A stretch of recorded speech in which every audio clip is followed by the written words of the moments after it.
تفہیم کے معزز ساتھیوں، السلام علیکم ورحمۃ اللہ وبرکاتہ۔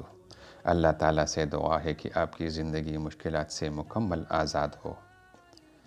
امید ہے آپ سب خیریت سے ہوں گے انشاءاللہ۔ میں اللہ تعالیٰ سے دعا گو ہوں کہ آپ سب ہمیشہ خیریت سے رہیں، آمین۔ آئیے آج سے قرآن حکیم کی تعلیمات اور آیات سے زندگی کے مشکلات کا ازالہ کریں۔ ناظرین، مرگی ایک بیماری ہے جسے انگریزی میں ایپیلیپسی کہتے ہیں، اور یہ کوئی جادو ٹونا یا جنات کا سایہ نہیں ہے، بلکہ ایک مکمل سر کی بیماری ہے۔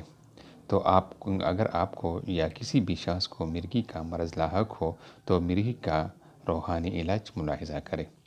یا اللہ یا رحمان 40 بار ایک سانس میں پڑھ کر جسے مرگی کا دورہ پڑا ہو اس کے کان میں دم کیجئے، انشاءاللہ فوراً ہوش میں آ جائے گا۔